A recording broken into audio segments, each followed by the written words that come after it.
You're listening to the Thom Hartmann Program. Democrats are divided on how to fund the new Afghanistan strategy, which will cost at least $30 billion more over the short term, not to mention billions through future years to pay for the care of wounded veterans. I mean, this is going to go on for decades. Both Democrats and Republicans have rejected a proposal from liberal members to impose a war tax, but nobody has offered a plan to pay for this. The average citizen who has no skin in the game, as nobody's talking about the impact of this on tax rates, like, hey, this might raise your taxes $112 a month. That discussion ain't happening. And most importantly, we no longer have a draft in the United States. As Thomas Jefferson once wrote to his friend and protege James Madison, we should minimize our permanent military and instead of a standing army, have a national defense force with a national draft, like, for example, today Switzerland does. Herbert Hoover, the old Republican president, Herbert Hoover correctly noted, old men declare war, but it's the youth who must fight and die. In my opinion, when the children of our president, vice president, and members of Congress are all obliged to serve, as well as all the voters, the odds are infinitely higher that our leaders won't speak so glibly about the acceptability of a few casualties in optional wars of choice in oil and gas strategic regions like Afghanistan and Iraq. You know my thoughts on this. I think that President Obama has made a terrible mistake by giving in to McChrystal's lobbying and the military-industrial complex in the United States. Dan Gainor is with us, the Vice President and T. Boone Pickens Fellow at the Free Market Fellow at the Business and Media Institute, businessandmedia.org, the website. And Dan, you're dyed-in-the-wool Republican and conservative. I'm curious your take on the President of the United States, our Democratic President, President Obama's speech last night and his policy. Well, first of all, welcome to Bizarro World, because you're attacking the president. I'm defending him. Okay. I'm not going to defend him. I'm not going to defend him 100%. He didn't give McChrystal what McChrystal said his preferred option, which was even more troops, and he's dawdled over it for a while. And he announced at the same time we're attacking. He also announced a withdrawal. Well, he's dawdled. So, wait a minute. McChrystal never asked for anything before 2010. No, made that clear in his speech. McChrystal asked for more troops, though, right? In his preferred option. Yeah. But the real point here is Obama is, and so I will defend him on this, trying to win. It's not a war of choice. The United States has strategic and realistic realities around the world. To say that ordinary Americans don't have skin in this game is a lie. If Afghanistan falls, it destabilizes Pakistan. We're talking about a region of the world with just 4 countries, Afghanistan, Pakistan, India, and China, all contiguous right there, that make up about 40% of the global population. To say we can just turn our back on this area and withdraw tomorrow is it's an insane idea. And it could. I agree. I agree. I absolutely agree. And I think that it is equally insane to think that we can solve the problems of this region with military force. No problem can ever. I mean, actually, you can solve some problems with military force, but ideally, there should be a combination of both military force and trying to help the Afghanis get on their feet. My MBA program, we actually did a business case years ago for Afghanistan, for a free Afghanistan, just a group of us getting together. And we had a hard time because Afghanistan, prior to some discovery of natural resources there, really didn't have a lot of viable reasons for people to come there. Tourism, and you're also talking micro businesses, basically. Sure. It's very rural. It's very small. The average income is $400 or $500 a year. But up until the 1970s, Afghanistan was a food exporting country in the region. They exported pomegranates, they exported wheat, they exported date palms. There were 2 or 3 other agricultural products. Wasn't terrible before the war. It wasn't wonderful. Before the Russians invaded, and it started and complicated a cycle that we're all still dealing with today. Right. A Russian invasion, by the way, that apparently was provoked by the United States. We wanted to get them entangled into this thing. But we digress. Let me just ask you a question then here, Dan, since you think this is such a great idea that we have this war in Afghanistan. I don't think it's a great idea that we ever have wars where soldiers die. So sometimes it is. I think the right term is necessary evil. Sure. So I'm assuming, first, actually, I have to throw out a two-part question here for you. First of all, I'm assuming that you're in favor of a war tax so that we actually pay for it as we go, and a draft so that all Americans have to participate in this thing. And secondly, I'm wondering, in your mind, what does it look like when this war is won? Who rolls over? I mean, there's no Tojo here. There's no Hitler here. Who is it how do we know that we've, quote, won the war? Okay, well, that's a very complicated question, but the first one's easy. No, we're already I would support, actually keeping this on the books, but, so you want to borrow the money? War tax? We created a Spanish-American war tax that we only recently got rid of, years and years and years after a war was paid for, because once government gets its hooks into you, it doesn't let go. So no, I don't support a war tax, and the only people going around calling for a draft are on the left. You don't see conservatives calling for the draft. If we had to grow our army, we can do that. I think that I may be wrong, but I think Ron Paul has called for draft, hasn't he? Not that I know of. Okay. I may be wrong on that. I would apologize for being wrong on that, but I think it's Charlie Rangel and others who have been the big supporters of this. You don't see conservatives clamoring for the draft. Because nobody, everybody's willing to have somebody else's kid die, particularly if they're poor kids, because the military was the only option for them because there's no damn jobs left because of our insane trade policies. A lot of those poor kids come from red states, but they all come from America. So, it's not. I don't think nobody I know, on the left or the right, and I'll be honest about this, on the left or the right, really wants to send people into harm's way unnecessarily. This is, an important issue. Okay, so let's say that it's important that we be sending soldiers into Afghanistan. Mm-hmm. What is it that, how would it look? What's the metric? How do we know that we have, in fact, let me back up just a little bit. We know that 9/11 was not planned in Afghanistan. It was planned in Spain, in Germany, and in Falls, Virginia. But the Taliban still protected the people involved. So no, actually, they were from Saudi Arabia. They were living in the United States, most of them, if you're talking about the actual hijackers. And it was funded by Saudis, and it was funded by ISI from Pakistan. Can you name one Afghani who was involved, or not Afghani, one person from Afghanistan who was involved in 9/11? Not by name, but the previous Taliban leadership, which we then Mullah Omar, who was negotiating with Clinton to give him bin Laden? Who didn't give him bin Laden? No, I know. The negotiations kind of fell apart when Bush became president. But you can talk about negotiation. To me, it's you can rehash history. So here's the question: Do you think that if you really believe that Al Qaeda is the Lex Luthor of our day, they're the dangerous guys who are out to get us, and they're coming after us? That would definitely. That's demeaning to use that term. Come on. Okay, I didn't mean it in a demeaning fashion, Dan. I apologize.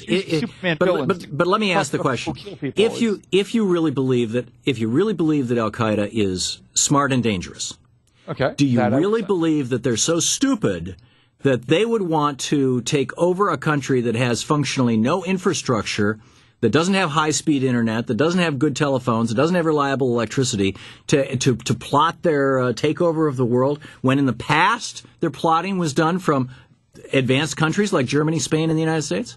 They don't to give a failed state, and we've got the same problem, frankly, with Sudan. To allow failed states encourage. Actually, if the problem was Somalia, I would not say. I've been to Sudan. I don't think. But you've got to allow failed states is just so dangerous to the United States. Why? Because what it does, you can do planning in high tech areas. You can do planning in Spain or come to the United States, but to allow them places where they can train, where they can hide. How much training does it take to hijack an airplane? Well, it's certainly, if you look at the training films for all the different terror groups around the world, and I've seen several of them, they do a lot of training. They do a lot of training on guns, self-defense, hand-to-hand combat. They do. Yeah, but it's that kind of training is to keep out the people that they view as occupiers. No, that kind of training is. Dan, stick around. Let's continue this conversation just for a minute, if you don't mind. If it's all right. Okay, thanks. Yeah. Dan Gainor with us. I'm Hartmann here with you.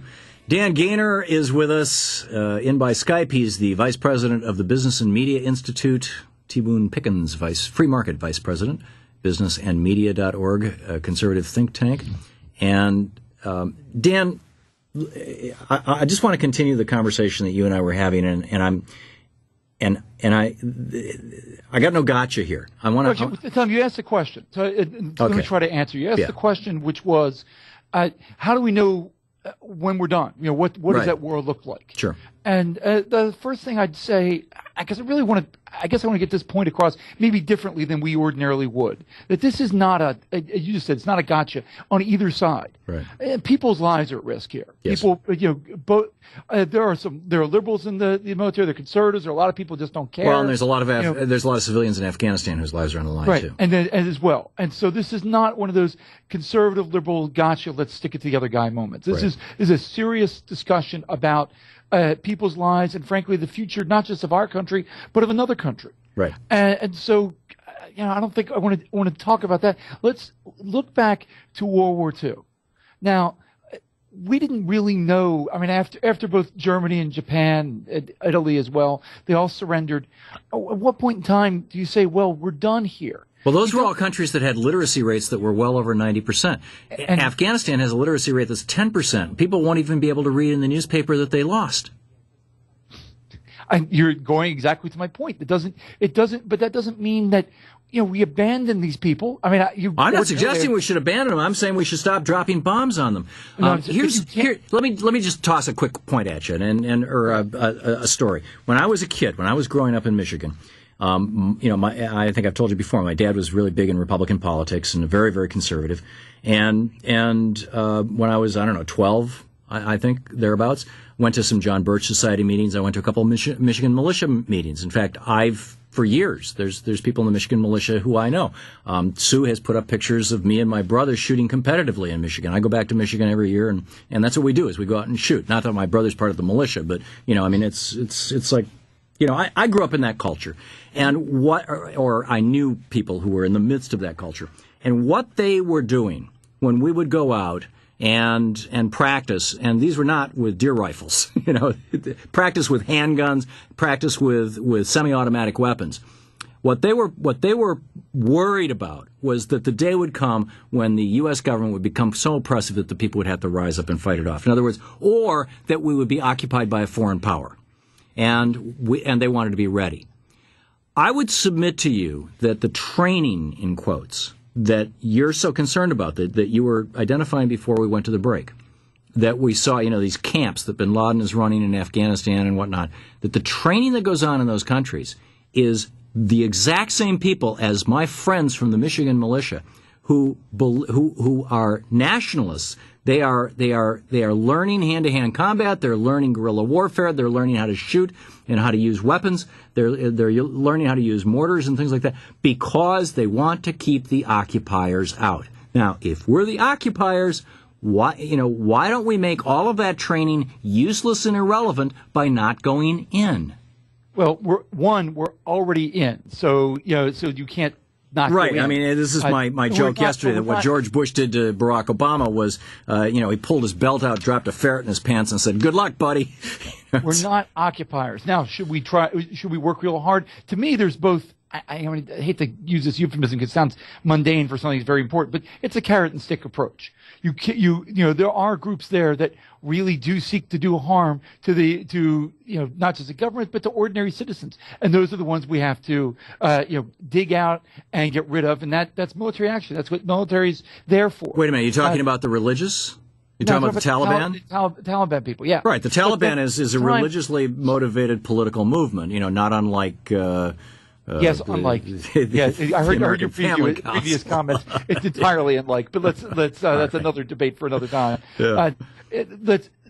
Meantime, there are other people we should be working. But isn't the way you defeat them instead of shooting them? I mean, educate and normalize things. But just a second, if somebody came over to the United States and started killing members of the Family Research Council or Jerry Falwell's group, whatever it's called nowadays, or Pat Robertson's 700 Club, frankly, I would be out there defending those religious zealots in the United States against some, let's say people from the religion Xenu that was invented in the country of something Stan, and whatever. I mean, I would be defending my compatriots even if I didn't agree with their politics or their religion, because this is my country. I mean, Todd, I think what I would say very ham-handedly unusual for you, where you're trying to bash at the same time of saying you back them up. And let's get back to the point, which is there are essentially two groups. One group which you're saying is motivated by nationalism. Another group which is motivated just because they are our enemies, or they are the enemies of organized society in general. Because Afghanistan. No, I don't think that they're anarchists. I think they're people who want power. And so there are some. I think there are some that we can help win over into the government. The ones who are nationalists and say, look, we're planning on getting out of there, and we want to get you guys involved. So this. So then you think the deadline to get out is a good thing? No, I think the deadline's stupid. I mean, just beyond. But it's the only answer to the suggestion that you just made. Leaving is one thing. To say what date you're. It's like announcing charge and surrender at the same time. I don't think Obama wanted to do that, and so I'm only beating him up some for it. I think he wants to win. I think he doesn't want to just turn around, but I think he is really caught between a rock and a hard place in his own party. I think he is too, and I think he realizes that there's no military solution to this, and so he's going to give the military a shot. There's not a singular military solution. It's not like you can say we can just go shoot this guy and then it's all over, or go attack and conquer that city. Yeah. This is a much more complicated situation, but military has to be and is necessarily part of this. We are trying against to whose help army? A government that is unstable. Yeah. And so okay, we're out of time again, Dan. But it's always good talking with you, and thanks for a thoughtful conversation. I do appreciate it. Dan Gainor, businessandmedia.org is his website, the Business and Media Institute. We'll be right back.